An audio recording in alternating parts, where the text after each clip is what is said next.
Welcome everyone to the offseason part 2 of 4. This part is about the free agency period. We'll break down each team and where certain players went, starting with the NFC West.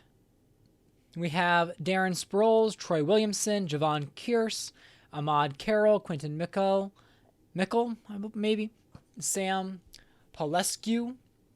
One of the main free agency acquisitions there, Javon Kearse, is probably the biggest one for their defense. He was on the 49ers when they won the Super Bowl, their back-to-back years.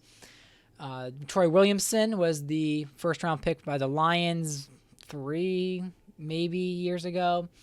Darren Sproles was very good for the Eagles, but since they acquired Amon Green and they had rookie Tim Hightower, it was time to move on. 49ers only signed Justin Miller, just one signing here.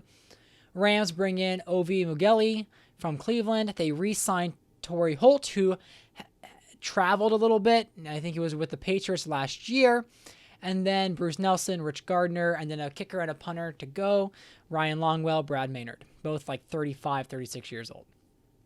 Seattle brings in Claude Harriott, Shane Graham, and then a backup quarterback, Seneca Wallace, to be the new backup there in Seattle for Tavares Jackson. Yes, Seneca Wallace was originally drafted by Seattle, so he does find his way to that original team. Chicago, they have Eric Shelton, Mike Allstott, Mark Tosher, and Marcus Stroud. So they pick up two running backs. Eric Shelton, more of a backup for D'Angelo Williams. Mike Allstott, they already have Mike Carney as fullback, but having another back like Mike Allstott, another even receiving back, is a unique option there with the Bears. Several teams were vying for him, but the Bears want him out. Mark Tosher was the former Packers right tackle, so they're able to pull a tackle from their division rival. Detroit Lions, they signed Andre Davis from the Miami Dolphins, formerly Cleveland Browns. Tight end Sean McHugh, Eric Heitman, and Chris Hoven. Chris Hoven, one of the top DTs in this free agent class. They lost Sean Rogers to free agency, and thus the Lions try to make up for his loss with Hoven. Packers get Marcus Washington from the Colts, right outside linebacker. They sign a kicker in Grammatica, and then a center, Matt Spanos. Vikings bring in Rex Tucker, Sean Ellis, so a defensive end and an offensive lineman. Moving on to Tampa Bay.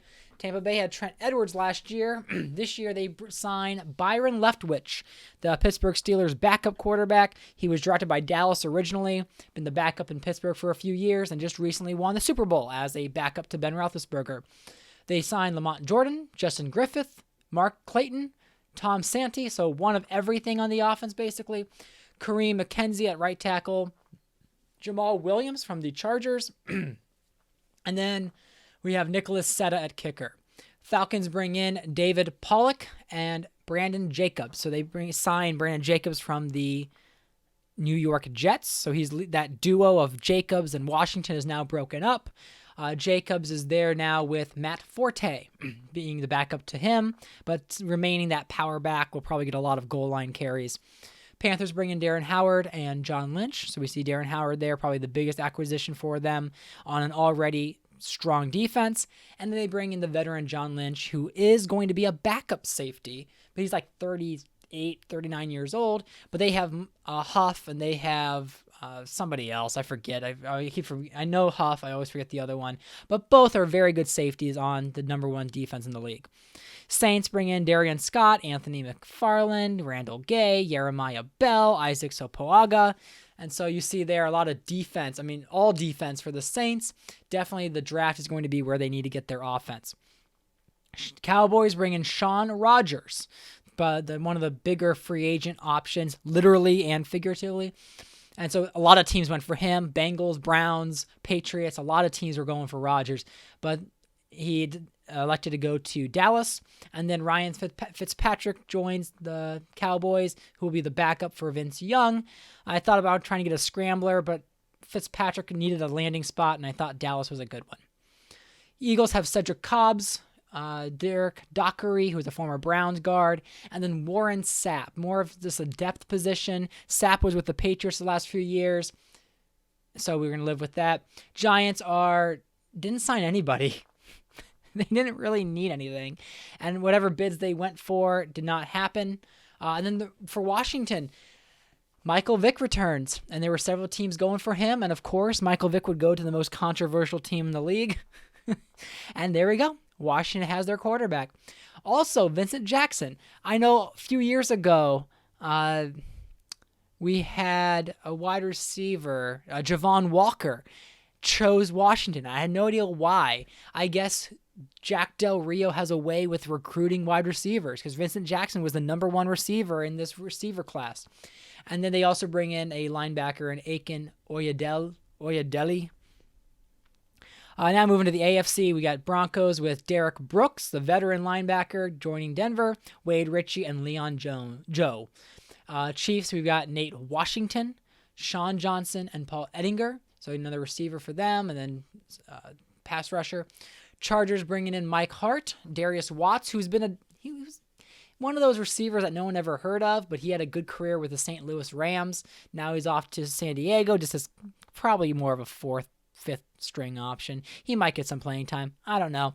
But the Chargers have a better opportunity here with Adam Vinatieri, who is with their rival, the Chiefs, also with the Patriots when they won their first Super Bowl, and they've only won one. But now Vinatieri is now with the Chargers. Raiders bring in Hank Fraley, the former Browns center, Chris Kelsey, and Vincent Fuller.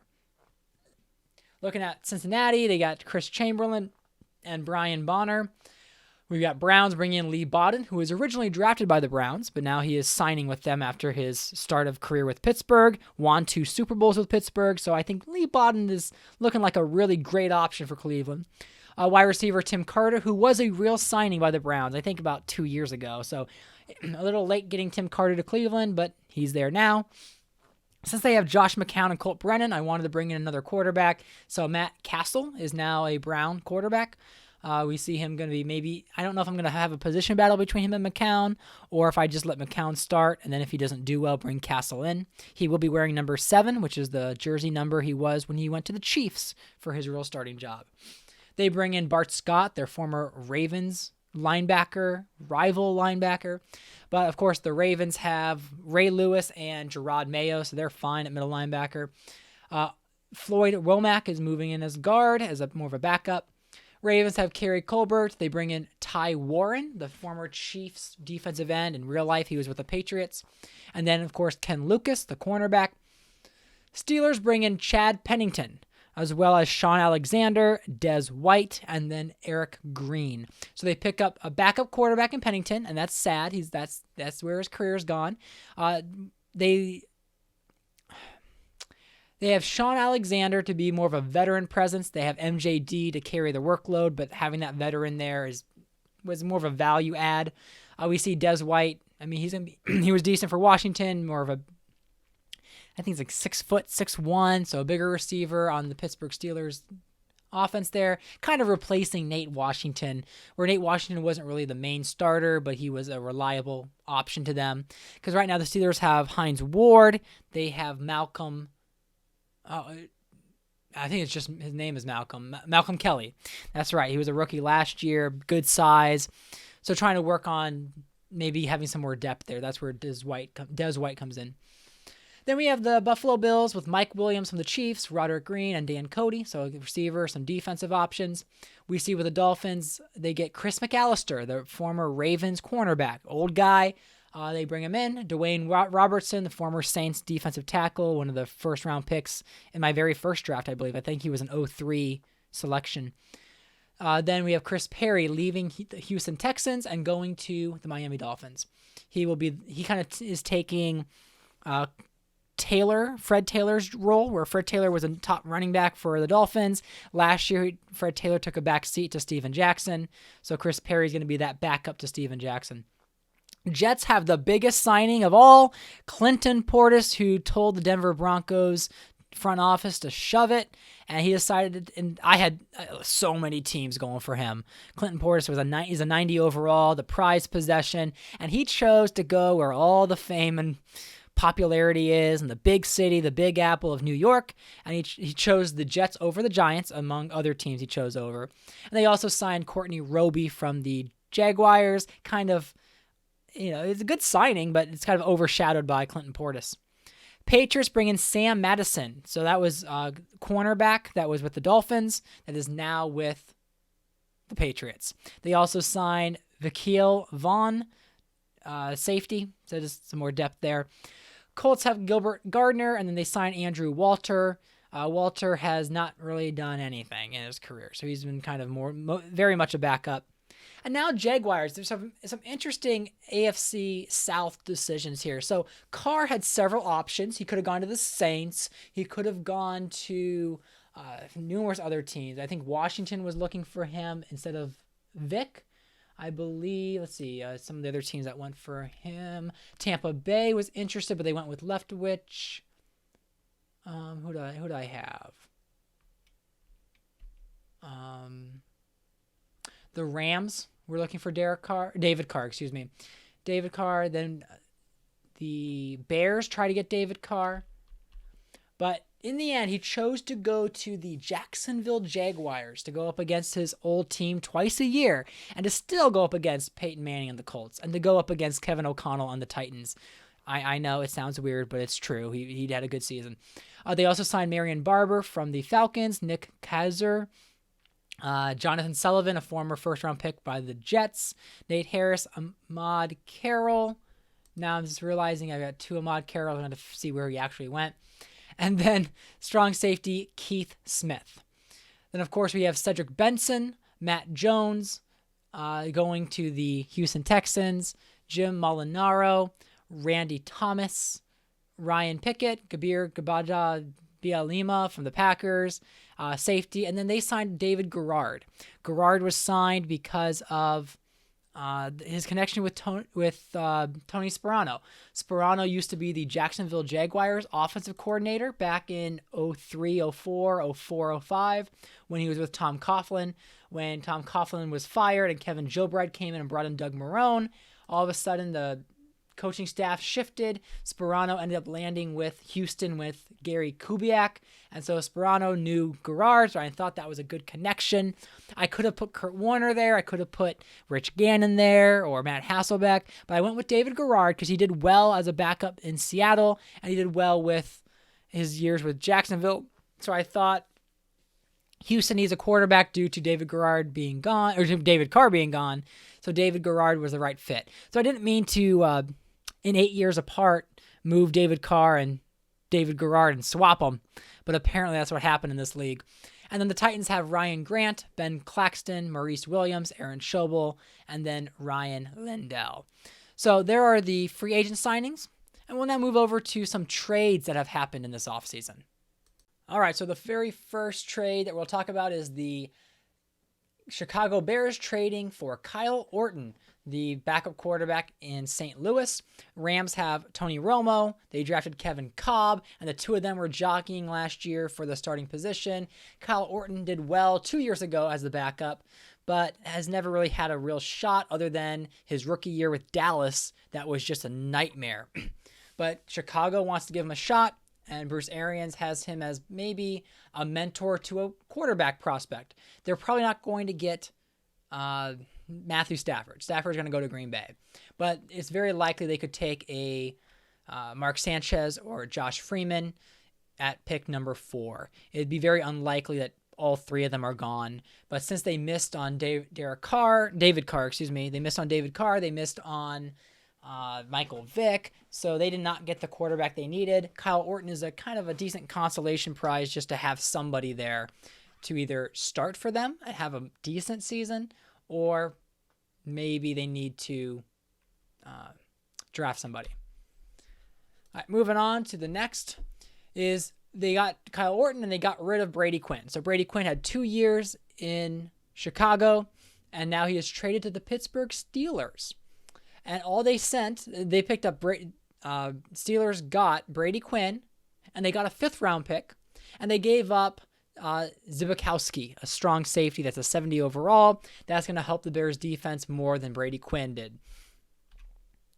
Now, Josh McDaniels. Josh McDaniels is making moves. His very first one is he gives away Drew Stanton, who is their current starting quarterback, to the New England Patriots. So Patriots get a real backup quarterback. And then Morelli was the quarterback last year for New England. Wasn't very good. He was young, but McDaniels, he was the quarterback's guy. He likes him, so he's bringing Morelli to his team. And he picks up a 6th-round pick. So the Patriots pick up a backup quarterback, give up a 6th-round pick, basically, and give up hardly anything. Saints make another move. They trade away Deuce McAllister, their top 5 rusher, and they, in return, pick up Antonio Bryant, the wide receiver from the Saints, Putzier from the tight end for the Saints, and then he also picks up a 6th-round pick. So Denver lost Clinton Portis, and now all they had was Tashard Choice, who was a rookie last year. And so Denver wanted to make sure they can keep having a good running game because Derek Anderson's really good. He's actually been quite impressive, but the game is not a pass-focused offense. It's a rush-focused. So Deuce McAllister is like 32 years old. Some might say they overpaid for a old running back, but McAllister has a lot left in the tank. Josh McDaniels wants to move on with Felix Jones, the rookie last year. And so they pick up a top receiver. So we got Antonio Bryant, who actually was off and on injury last year, so he wasn't as productive for Denver, but that's going to be paired with Brandon Marshall. So you got Brandon Marshall, Antonio Bryant. They still have Sonoris Moss, and then they get a tight end as well. Last trade for Denver, last trade for the New Orleans Saints was picking up Matt Leinart for a 5th-round pick from Buffalo. So the former 1st-round big mega trade, Bledsoe swapping pick.